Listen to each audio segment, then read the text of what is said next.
What is the price of ambition? For billionaire Julian Croft, it was everything. He stood on the world stage, celebrating his greatest triumph, while the woman carrying his child, Amelia, stood alone on a desolate city street, shattered by a betrayal she never saw coming. She thought his greatest crime was forgetting their anniversary. She was wrong.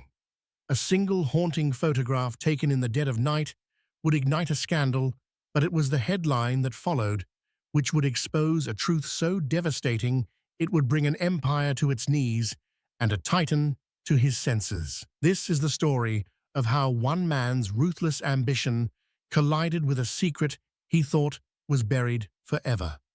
The air in the penthouse was worth more than most people's homes.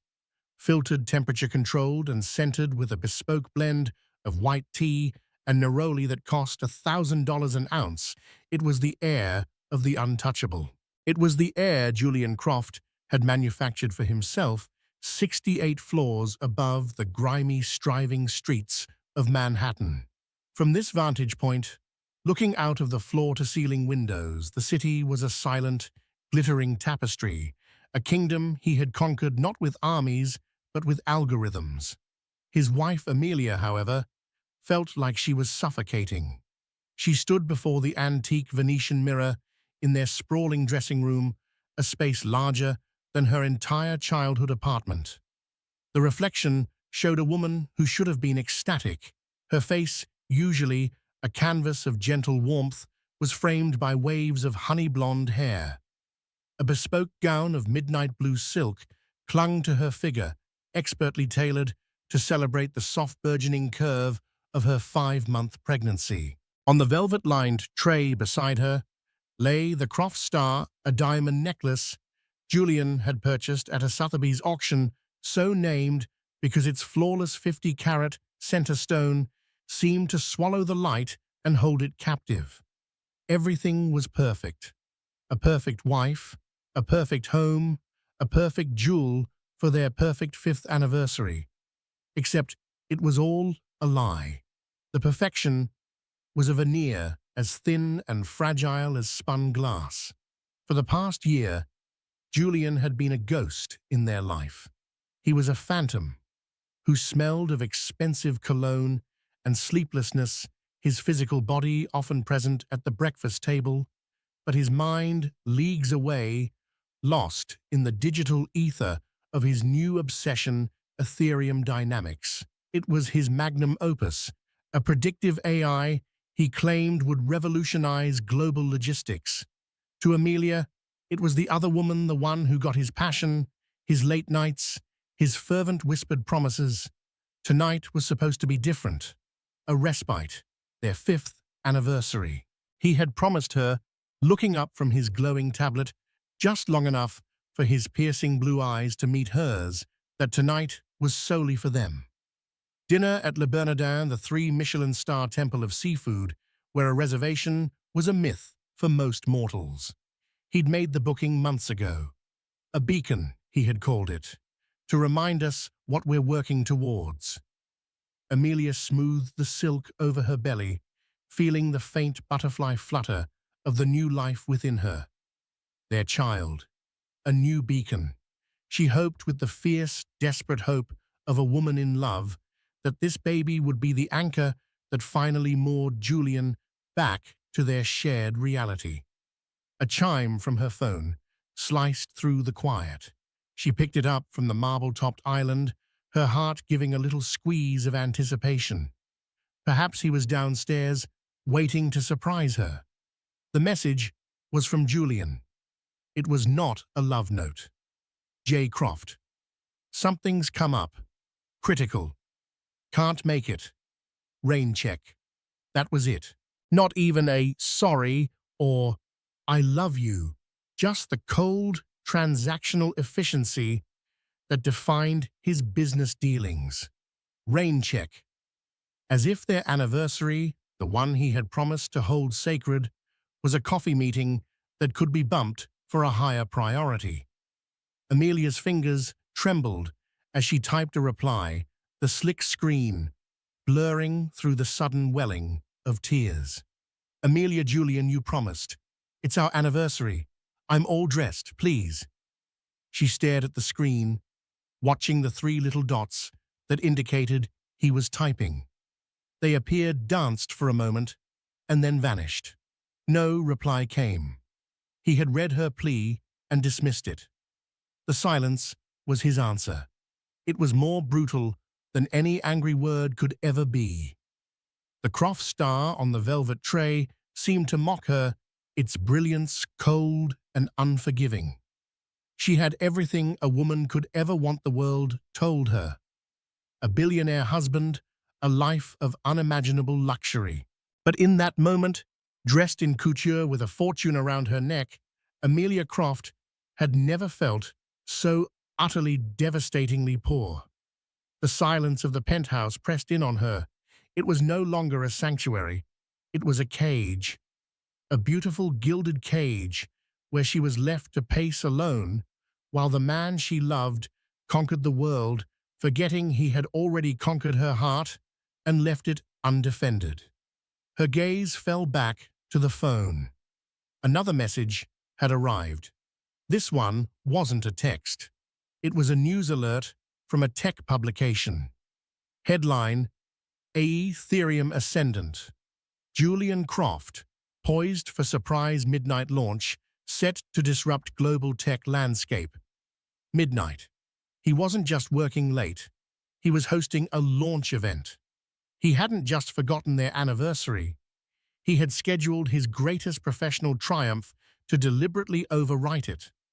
The cruelty of it was breathtaking. He had lied not by omission, but by design. A wave of nausea, wholly unrelated to her pregnancy, washed over her. She gripped the edge of the marble island, her knuckles white. The blue silk dress suddenly felt like a costume for a part she no longer wanted to play. The beacon he had spoken of wasn't their anniversary. It was his company. The future he was working towards didn't include her. Not really. She was just a beautiful accessory for his public life. A single hot tear escaped and traced a path down her cheek. Then another. She wouldn't let him see this. She wouldn't give him the satisfaction of her breakdown. With a choked sob, she unclasped the Croft star and let it fall onto the velvet tray with a soft, final thud. The diamond's fire was extinguished in the plush blackness. Grabbing a simple cashmere wrap, she walked out of the dressing room, out of the silent penthouse, and into the coming storm, leaving the life he had built for her behind. She didn't know where she was going, only that she couldn't stay there. Not anymore. The elevator descended 68 floors, in a whisper of polished steel and hushed mechanics. For Amelia, each descending floor felt like a step down into a colder, harsher reality. The bespoke neroli scent of the penthouse was replaced by the sterile, impersonal air of the lobby. The doorman, a kind man named George with a perpetually cheerful smile, greeted her. "Mrs. Croft, your car is waiting." Mr. Croft called ahead, said you might be going out. His smile faltered slightly as he took in her appearance. The tear tracks on her cheeks were subtle, but her eyes, usually so full of light, were shadowed with a deep, consuming sadness. She had pulled the cashmere wrap tightly around herself, obscuring the anniversary gown, as if trying to hide from the evening itself. "Thank you, George," she murmured, her voice thin. "I won't be needing the car tonight. But, ma'am, it's starting to rain." He was right. A fine, misty drizzle had begun to fall, smudging the city lights into a blurry watercolor. The sky, which had been a clear, deep indigo just an hour ago, was now bruised with heavy, dark clouds rolling in from the Hudson. A storm was coming. "I like the rain," she lied, forcing a weak smile that didn't reach her eyes. She pushed through the heavy glass doors and stepped out into the damp New York City air. The drizzle was cool against her hot skin. It felt real, tangible, a welcome shock after the sterile atmosphere of her home. She started walking with no destination in mind, her sensible heels clicking a lonely rhythm on the wet pavement of Columbus Circle. Her phone buzzed in her hand. Julian again. She braced herself for another curt, dismissive text. Instead, it was an automated calendar notification from their shared account. Event anniversary dinner. Amelia and Julian. Location Le Bernardin. Time 8:00 p.m. It was 8:15 p.m. The reminder was a digital ghost, a phantom of the evening that should have been. And in that moment, a reckless, heartbreaking idea took root in Amelia's mind. What if he had a change of heart? What if the critical issue was resolved quickly? What if, against all odds, he remembered his promise and went to the restaurant, hoping she would be there? It was a fool's hope, a tiny flickering flame in the face of a hurricane, but it was all she had. Clinging to that fragile possibility, she turned and began walking east towards the one place in the city she should be tonight. The rain began to fall in earnest now, the fine drizzle thickening into heavy, determined drops. The streets glistened like obsidian, reflecting the neon signs and the impatient glare of headlights. People scurried under awnings and unfurled umbrellas, a sea of hurried bodies seeking shelter. Amelia walked through them all, an island of deliberate, mournful slowness. Her cashmere wrap was quickly becoming soaked, its weight a heavy burden on her shoulders. The rain plastered strands of her carefully styled hair to her cheeks and forehead. She didn't care. The physical discomfort of the cold and the wet was a dull ache compared to the searing pain in her chest. Each step was a battle against the urge to turn back, to run home, and hide in the lonely opulence of their apartment. But the thought of Julian, perhaps sitting alone at their table waiting, propelled her forward. After a walk that felt both like an eternity and a few short seconds, she arrived. The iconic blue awning of Le Bernardin was a beacon of warmth and elegance in the stormy night. Through the large windows, she could see the soft golden glow of the dining room, a world away from the tempest outside.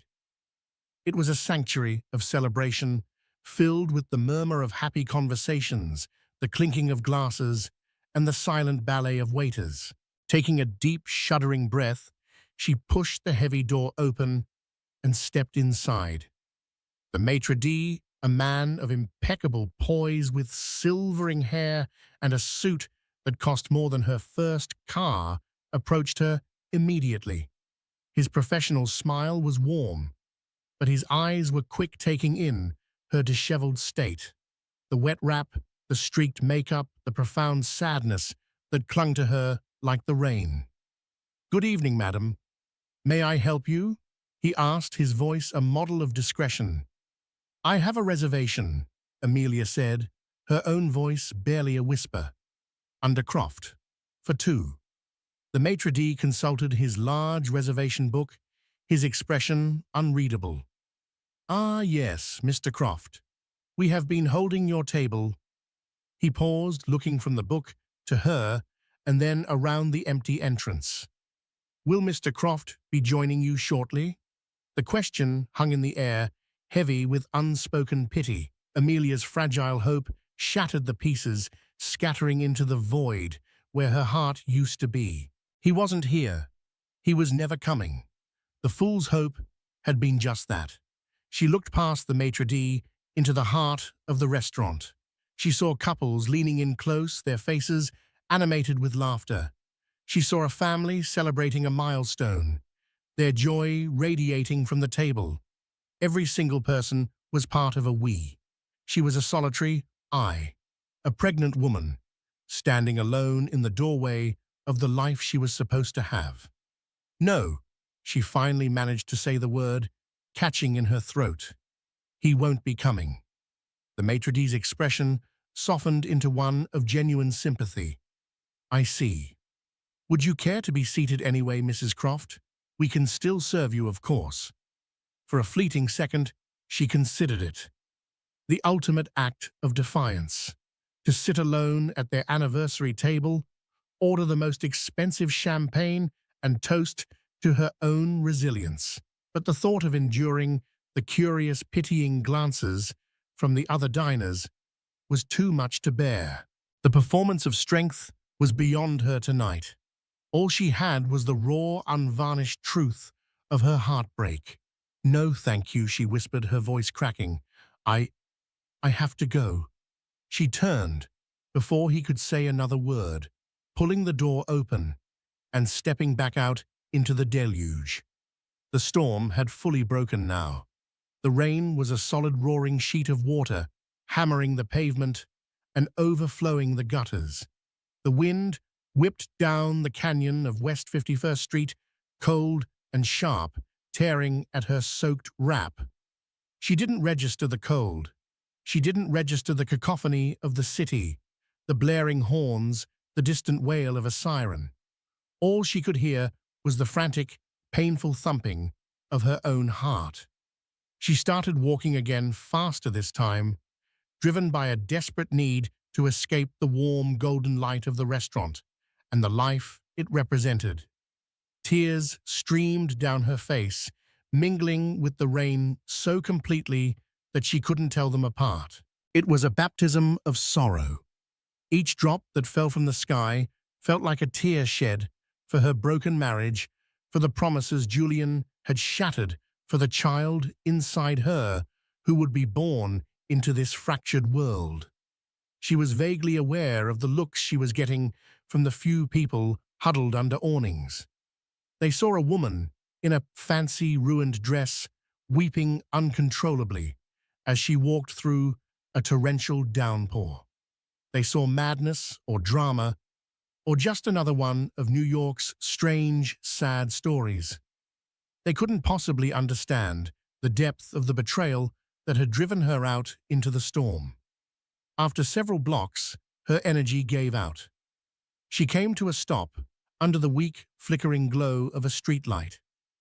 Leaning against the cold, wet metal pole, she finally let the sobs rack her body. She slid down, heedless of the filthy puddle at the base of the pole, and sat on the cold, gritty sidewalk. Her midnight blue silk gown, a symbol of a celebrated love, was now stained and heavy with street water. She wrapped her arms around her belly, a primal protective gesture, as if she could shield her unborn child from the storm raging both outside and within her. She was a portrait of absolute desolation. Across the street, in the doorway of a closed art gallery, a man was sheltering from the rain. His name was Leo Martinez, a freelance photojournalist who had made a name for himself not by chasing celebrities, but by capturing the raw, unguarded soul of the city. He didn't cover galas, he covered life. His lens was drawn to authenticity, to the fleeting moments of profound human emotion that played out every day on the streets. He had been on his way home when the storm forced him to take cover. And then he saw her. Through the curtain of rain, he saw the lone figure of the woman under the streetlight. He saw the expensive dress, the utter lack of protection from the elements, and the posture of complete and total despair. He didn't know who she was. She could have been anyone. But in that moment, she was everyone who had ever been heartbroken, let down, or left behind. She was a universal symbol of sorrow. Leo lifted his camera, a weathered Leica M10 that felt like an extension of his own eye. He was careful to stay in the shadows, not wanting to intrude or exploit. This wasn't about paparazzi-style ambush. This was about bearing witness. He adjusted the focus, the streetlight creating a dramatic, almost cinematic highlight on her bowed head, the rain tracing silver tracks on her hair and shoulders. He saw her hands cradling her stomach, and his breath caught. She was pregnant. The story in his viewfinder deepened its emotional gravity, increasing tenfold. This wasn't just heartbreak. It was heartbreak with the highest possible stakes. He took the shot. A single silent click. The image he captured was devastatingly beautiful. The chiaroscuro of the light and shadow, the texture of the rain, the raw, unshielded agony on the woman's unseen face, conveyed through the slump of her shoulders and the protective curl of her body. It was one of the most powerful photographs he had ever taken. He knew with absolute certainty that this single frame told a 1,000-word story, a story of wealth, loneliness, and profound grief. He lowered his camera, a feeling of deep empathy washing over him. He felt a pang of guilt for capturing such a private moment, but also a stronger sense of journalistic duty. This image was important. It said something about the city, about the human condition. He had no idea of the seismic shockwave his photograph was about to unleash. He only knew that he had captured the truth, and the truth he believed always deserved to be seen. While Amelia was collapsing in the storm, Julian Croft was basking in the glow of 1,000 flashbulbs. The Ethereum Dynamics launch event was being held at the vessel at Hudson Yards, its iconic honeycomb-like structure lit up in the company's signature electric blue. Inside, the atmosphere was euphoric. Tech journalists, venture capitalists, and industry titans mingled, sipping champagne and buzzing with anticipation. Julian stood on stage, a master of his universe. The spotlight was his natural habitat. He wore a custom-tailored Tom Ford suit, his posture exuding an almost predatory confidence. Behind him, on a screen the size of a small building, the Ethereum logo pulsed like a giant digital heart. "Tonight, we are not just launching a product," he announced, his voice resonating with practiced charisma through the state-of-the-art sound system. "We are launching the future. Ethereum is not an evolution. It is a revolution. It will redefine efficiency, streamline global commerce, and usher in a new era of logistical intelligence. Tonight, we change the world." The crowd erupted in thunderous applause. Investors who had poured hundreds of millions into his vision cheered the loudest, their faces flush with the promise of astronomical returns. Julian smiled, a perfectly calibrated expression of triumph and humility. He felt the familiar, intoxicating rush of victory. This was what he lived for. The risk, the pressure, the ultimate world-beating success. This feeling was his drug. In the wings, his chief operating officer, a sharp, tireless woman named Sarah, handed him his phone. "They're streaming this live on every major platform. The engagement is off the charts. Ethereum Ascendant is trending #1 worldwide." "Excellent," Julian said, his eyes scanning the adoring crowd. His phone vibrated with an incoming call. The screen read, "Amelia." A flicker of annoyance crossed his face. He'd sent her the text. What more did she want? He silenced the call without a second thought, his thumb pressing the button with cold finality. A few seconds later, a text message appeared. "Amelia Julian. Where are you? I'm at the restaurant. I thought you might come. Please just call me." He read the message, and a pang of something uncomfortable, guilt perhaps, pricked at him. He pictured her there alone. He had promised. But then he looked out at the sea of powerful faces. All turned to him, their expressions a mixture of awe and envy. He heard the roar of his success. The guilt was a distant, muffled sound easily drowned out. She'll get over it, he thought, the justification forming instantly. I'll buy her a new car, a villa in Tuscany. She'll understand. This is for us, for our future. He put the phone in his pocket, compartmentalizing his wife's pain into a small, manageable box to be dealt with later. He spent the next few hours working the room, shaking hands, accepting congratulations, and giving interviews. He spoke of disruption and innovation of data points and predictive models. He was brilliant, charming, and utterly in control. Around 1 a.m., after the last of the journalists and investors had departed, Julian stood with his core team on the top level of the vessel, overlooking the rain-slicked city. The storm was finally subsiding, leaving behind a clean, electric-smelling air. They popped a bottle of vintage Dom Perignon, the cork echoing in the vast, empty space. To Ethereum, Sarah toasted, her eyes shining. To Ethereum, they all echoed. Julian took a long, satisfying drink. The champagne was crisp cold and tasted like victory. He felt invincible. He had outmaneuvered his rivals, dazzled the market, and secured his legacy. The cost of this victory, a broken promise, a lonely wife, felt in that moment like a regrettable but necessary expense. The price of greatness was always high. It was almost 3 a.m. when his driver dropped him at the entrance of their building. George, the doorman, was still on duty, his usual cheerfulness replaced by a look of concern. "Good evening, Mr. Croft. A successful night, I trust." "The best, George," Julian said, striding towards the elevator. "Mrs. Croft? She came back a while ago.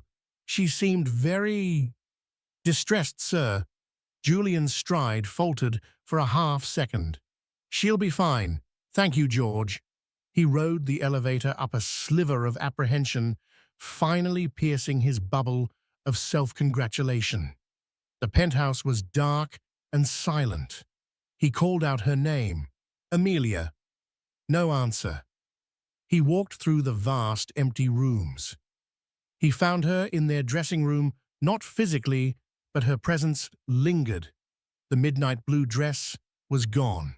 The cashmere wrap was gone. But on the black velvet tray, the Croft Star diamond lay like a fallen tear, its fire dead. And beside it, her phone. He frowned. Why would she leave her phone? He picked it up. The screen was dark. He walked to their bedroom. It was empty. The bed was pristine, untouched. A cold knot began to tighten in his stomach. He checked the guest rooms, the library, even the private gym. She was gone. He went back to the dressing room and turned on her phone. The lock screen was a picture of them from their honeymoon in Santorini, smiling, happy a lifetime ago. He used his thumbprint to unlock it. He saw his own unanswered call, his unread text. Then he saw the news alert she had seen hours earlier, the one announcing his midnight launch. The knot in his stomach tightened into a ball of ice. He had not only broken his promise, he had been caught in a lie, and she had left. Not just for the evening, it seemed, but she had left. A sudden, urgent need to fix it, to control the situation, surged through him. He would find her. He would apologize. He would shower her with gifts and promises. He would make it right. He was Julian Croft. He could fix anything. He pulled out his own phone, ready to initiate a search, to call his security team to track her down. But as his screen lit up, it was already flooded. Notifications, texts, missed calls from his PR team, his COO, his investors. A sense of dread, cold and unfamiliar, washed over him. He ignored the calls and opened his browser. Every major news site, from the stuffy Wall Street Journal to the salacious Page 6, was leading with the same story. And the image, that one single image, was everywhere. He clicked on the New York Post. The headline in bold, aggressive letters screamed at him from the screen, a punch to the gut that knocked the air from his lungs and the triumph from his soul. The headline wasn't just words, it was a verdict. The lonely empress tech titan, Julian Croft's pregnant wife, weeps in midnight storm as he toasts new empire. Beneath the brutal all-caps declaration was the photograph. Leo Martinez's photograph. It was a masterpiece of misery. It was Amelia, his Amelia, curled up at the base of a streetlight soaked to the bone, her body language screaming a pain so profound it felt obscene to be witnessing it. Her face was mostly hidden, but he could see the elegant line of her jaw, the rain-slicked strands of her blonde hair, and the protective, desperate way her arms were wrapped around her pregnant belly. The image was stark, devastating, and undeniable. Julian felt the world tilt on its axis. The air in the multi-million-dollar penthouse suddenly felt thin, unbreathable. He sank onto a plush ottoman, his legs unable to support him.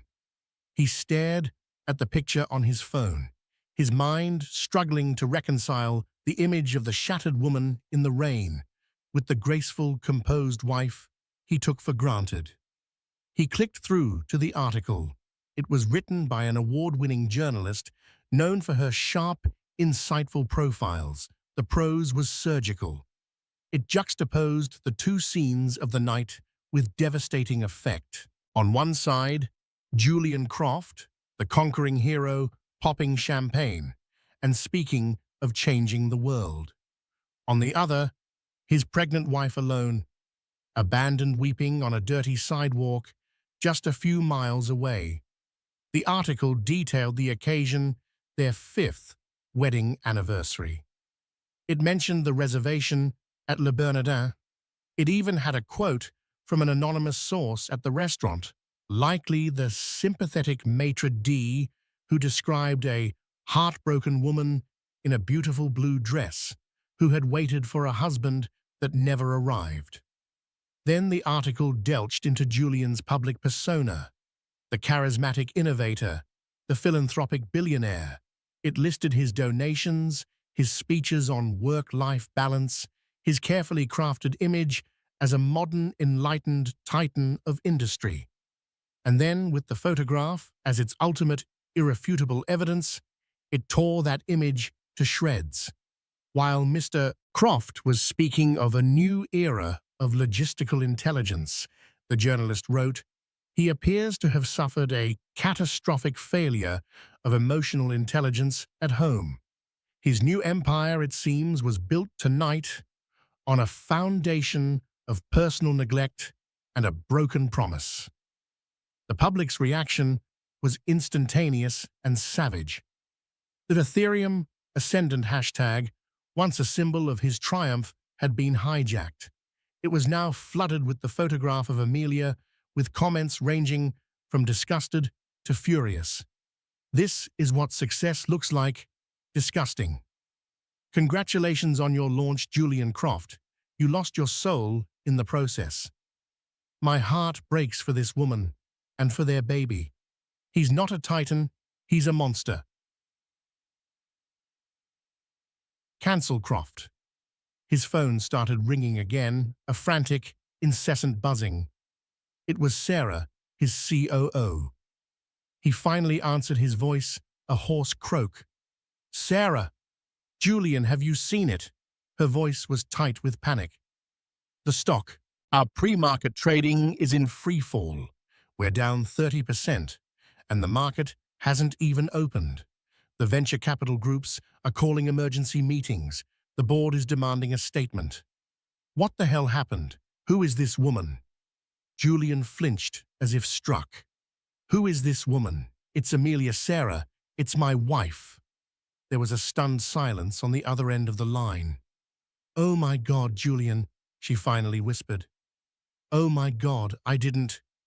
We have a Category 5 hurricane of a PR crisis. The narrative is out of control. They're calling you the billionaire brute, the worst husband in America. We have to get ahead of this. a statement of apology, a joint photo op, something, a joint photo op.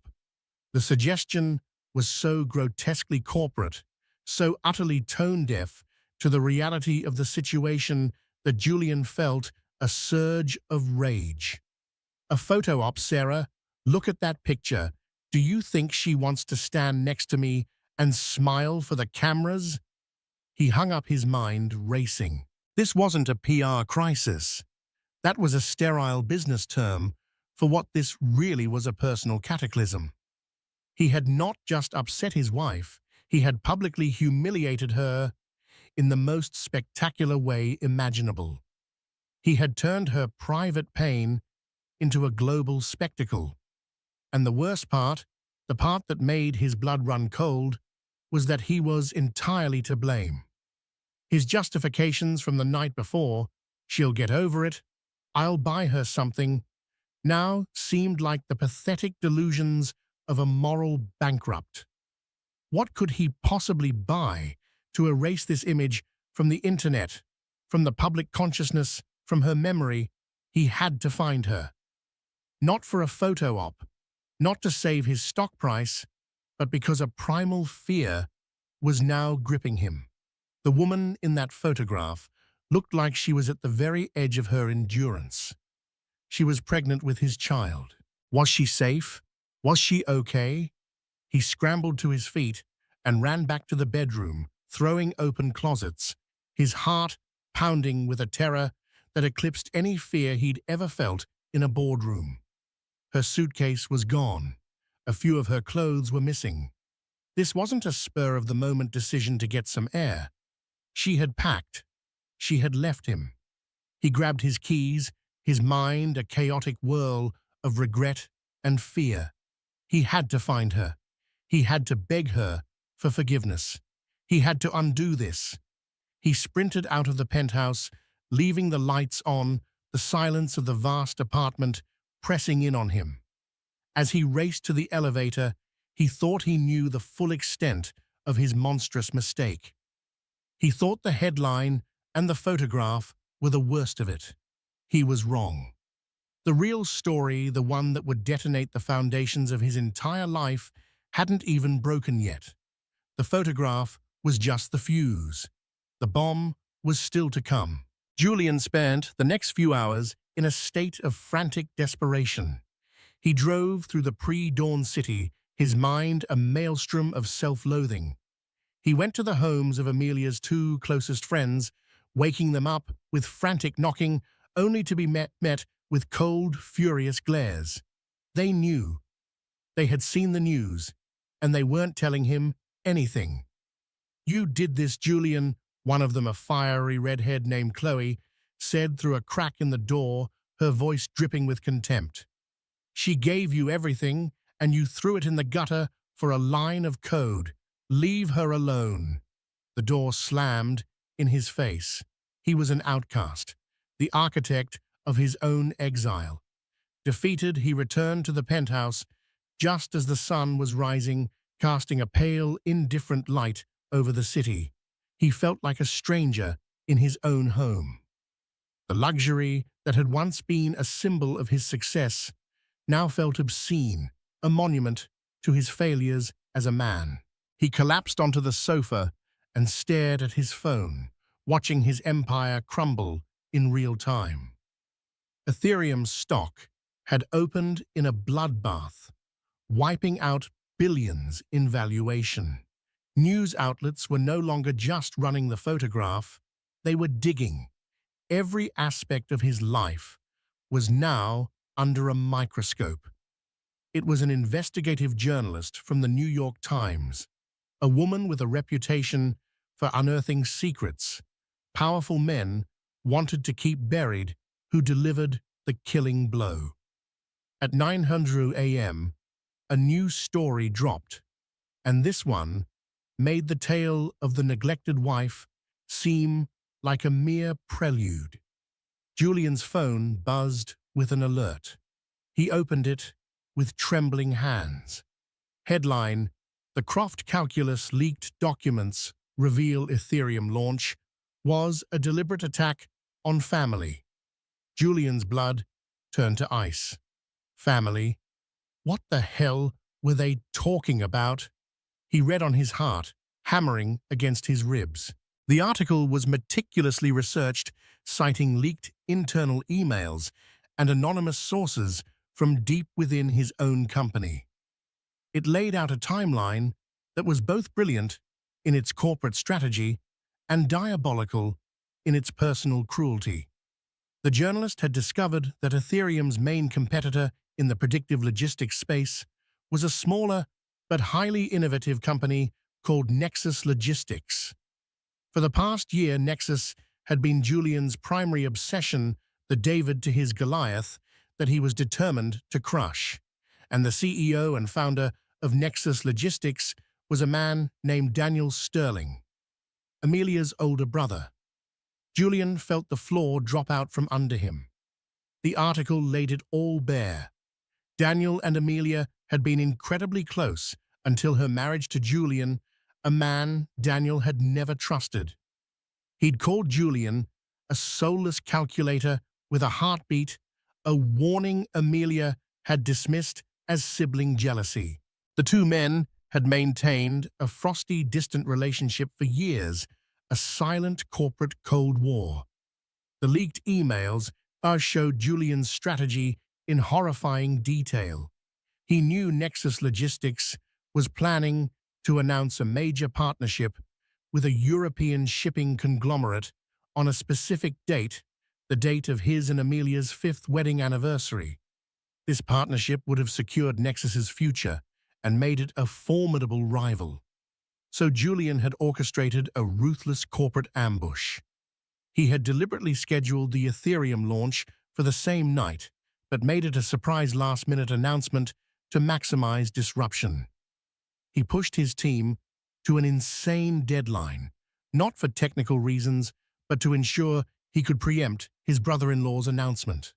By launching with so much fanfare, Ethereum would suck all the media oxygen out of the room, making the Nexus news seem insignificant, old, and irrelevant by morning. He wasn't just launching a product, he was assassinating a competitor, his wife's brother's company. The most damning piece of evidence was a single chilling email Julian had sent to his COO Sarah a month prior. From J. Croft to S. Chen. Subject: launch date. Sarah moved the A-Day launch. New date is October 25th. It's non-negotiable. I want to dominate the entire news cycle for 24 hours. No other tech news should even register. Sterling won't know what hit him.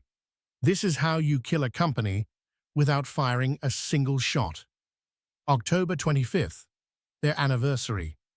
The journalist connected the dots with devastating precision. Julian hadn't forgotten his anniversary. He hadn't just prioritized work over his wife. He had used their anniversary. It was the perfect cover. Amelia would think he was a neglectful fool, a workaholic who'd made a terrible mistake. She would never suspect the truth that the date was chosen with cold, calculating intent, that her heartbreak was merely collateral damage in his war against her brother. The public reaction shifted from sympathy for a neglected wife to pure, unadulterated rage at a manipulative monster. The story was no longer about a bad husband. It was about a man who would weaponize his own marriage, who would sacrifice his wife's happiness and her family's livelihood on the altar of his own ambition. Julian dropped the phone. It clattered to the marble floor. He staggered to the window and looked out at the city, but he didn't see it. He saw Amelia's face, her tear-streaked cheeks in the rain. He saw her brother Daniel's face, the last time they'd spoken, full of distrust and concern for his sister. He had told himself he was building an empire for his family, for Amelia and their child. But that was the greatest lie of all. He had been building it only for himself, and he had been willing to burn down her entire world to lay the foundation. A sound, a guttural, animalistic cry of pure agony tore from his own throat. It was the sound of a man who had just realized he hadn't just lost his company's reputation or a fortune in stock value. He had lost his humanity. He had meticulously planned his own destruction, and he hadn't even realized it until the whole world was watching him burn. The phone on the floor began to ring again. It was a number he didn't recognize. He picked it up, his hand shaking. "Hello," he rasped. The voice on the other end was calm, cold, and filled with a righteous fury that cut him to the bone. "Croft," the voice said. "It's Daniel Sterling. You wanted to know where my sister is. She's with me, and you will not come near her again. Not now, not ever. You wanted a war, Julian. Congratulations, you've got one." The line went dead, but Daniel's words echoed in the cavernous silence of the penthouse. "You will not come near her again." The finality in his voice was absolute. Julian had been locked out, not by a door, but by a wall of his own making, bricked with deceit and mortared with cruelty. His first instinct was the one that had always served him: deploy resources.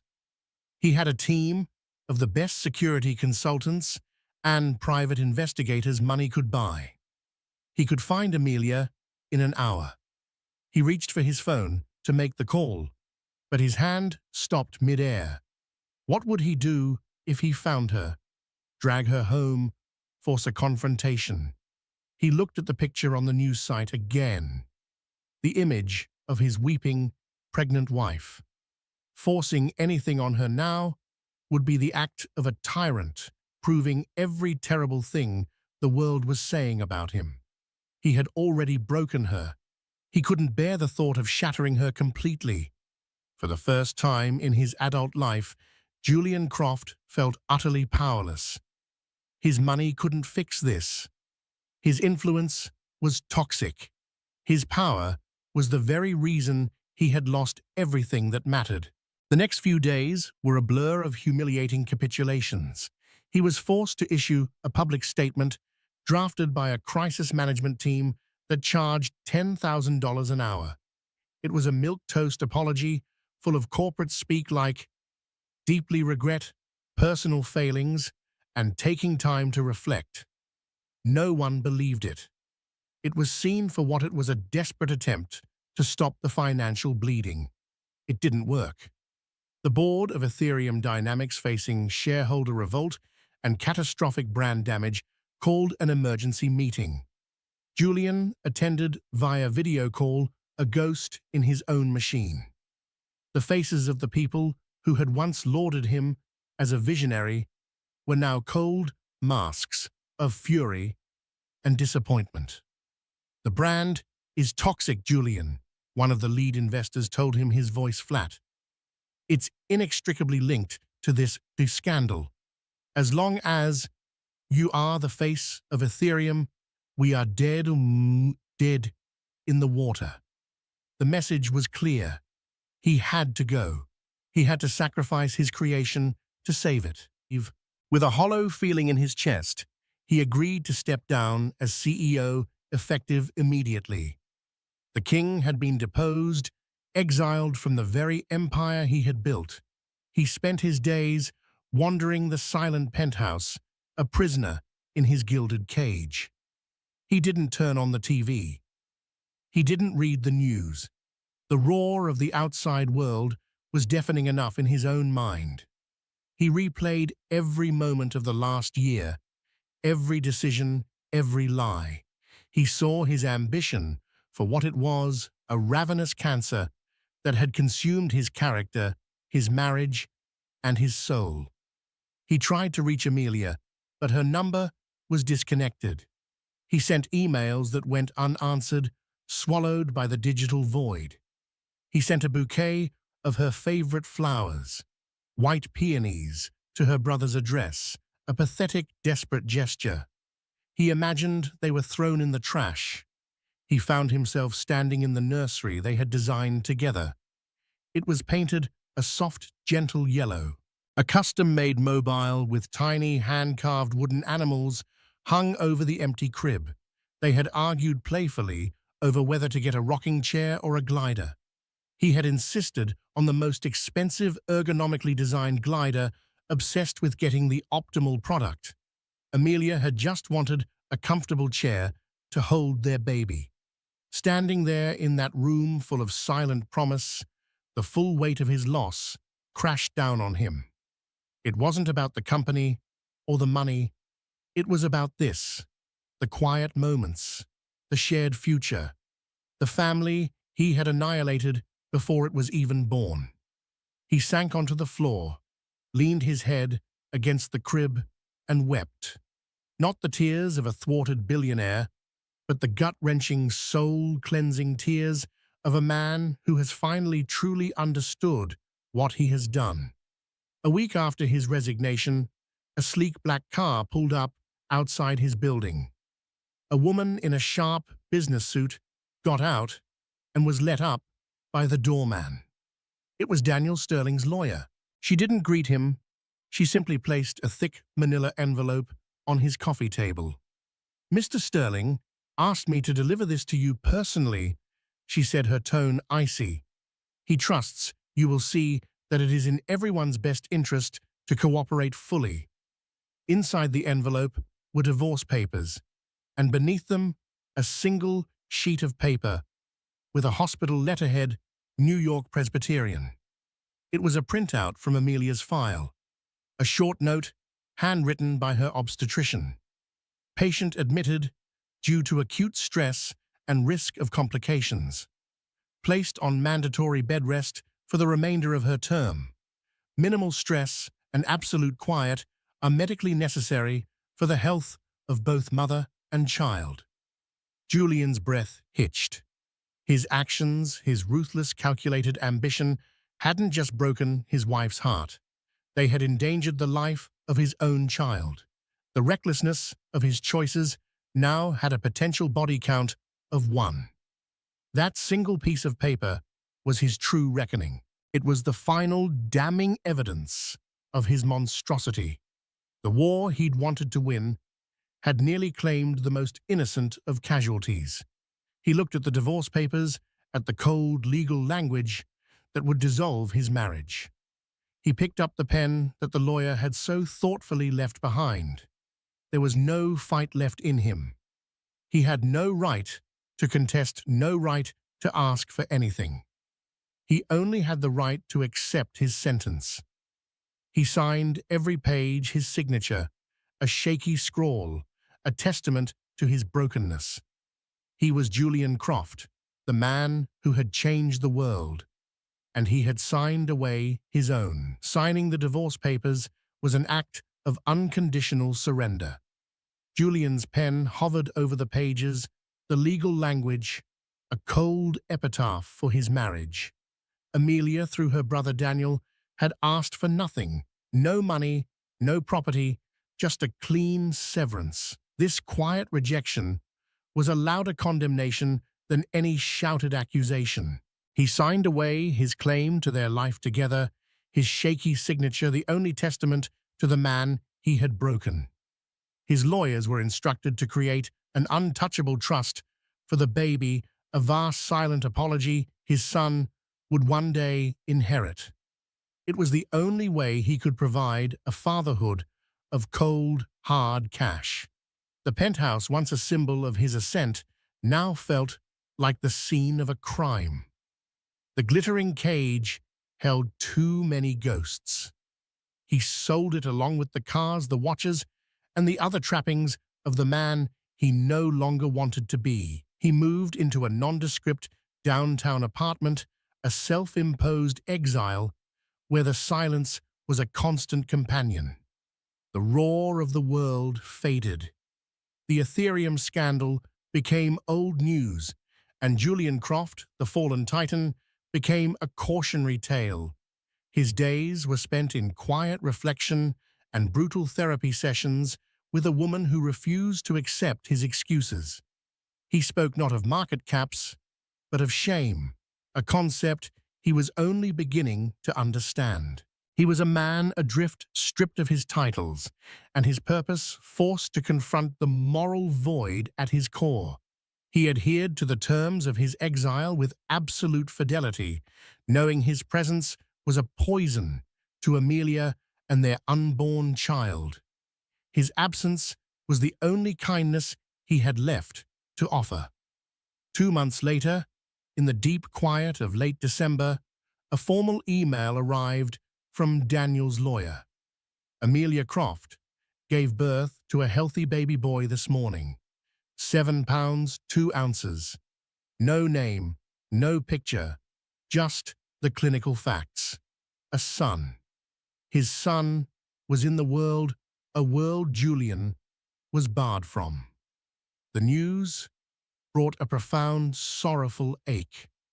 He was a father, yet he was nothing to this child. The gulf between them felt infinite. Regret without action, his therapist had told him, was just self-pity. He knew he had to build something not from ambition, but from atonement. He liquidated a significant portion of his remaining fortune and established the Sterling Foundation.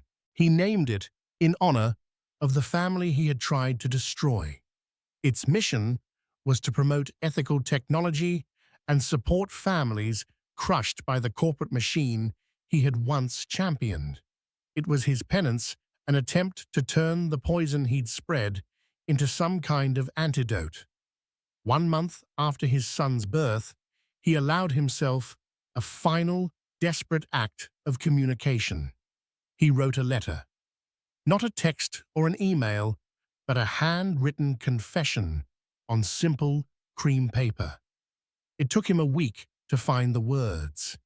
It was not a plea for forgiveness. It was a testament to his guilt. He sent it via courier to Daniel's office with a simple plea on the envelope.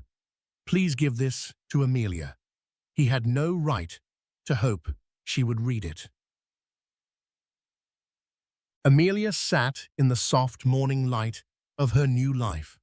The nursery in Daniel's home was a world away from the cold glass tower, smelling of baby powder and peace. In her arms, she held her son, Leo. She had named him after the photographer whose lens had inadvertently set her free, capturing a truth that had shattered her world only to allow her to rebuild it. Leo slept, his tiny hand wrapped around her finger. He was her anchor, her proof of survival. The storm felt like a lifetime ago. Daniel entered quietly, holding a single envelope. This came for you. She knew the handwriting. A jolt of old pain shot through her. Her first instinct was to burn it, to protect the fragile piece she had fought so hard to find.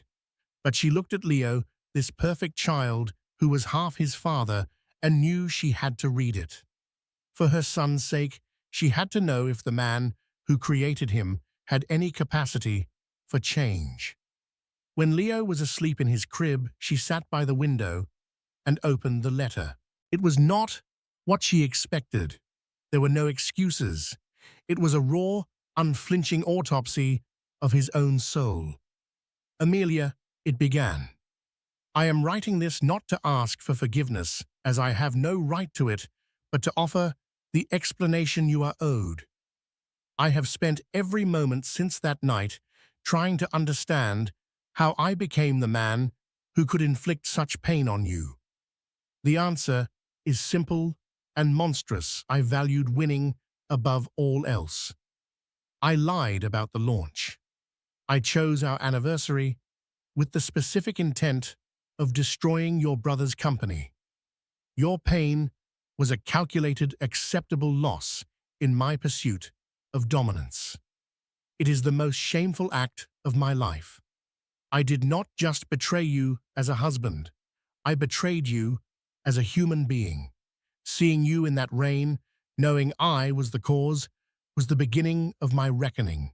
But understanding I had put our child's life at risk That was the moment the man I was died. I hope he is gone forever. I know I cannot be a part of your life or our son's. My presence is a reminder of the damage I caused. The Sterling Foundation is not a ploy.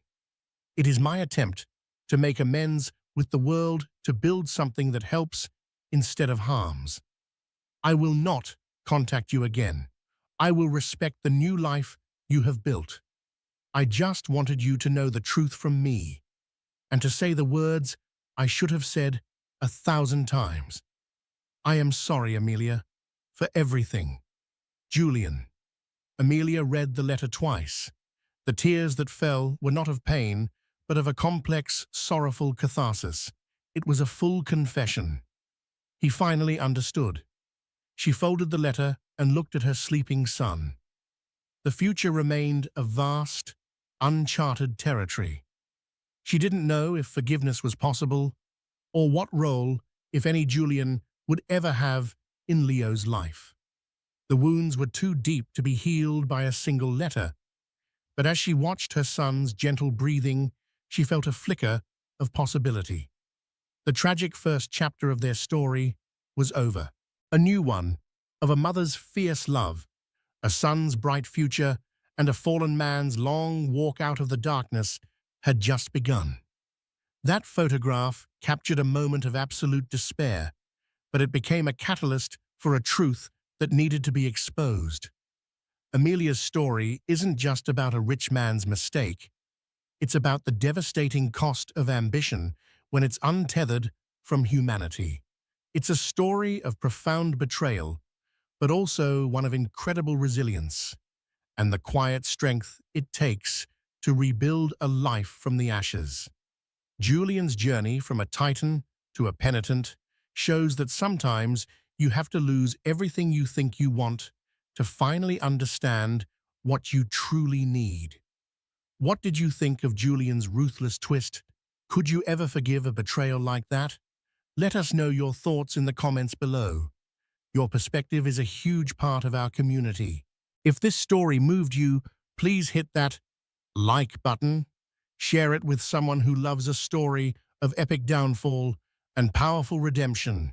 And don't forget to subscribe for more tales that uncover the secrets hidden behind closed doors.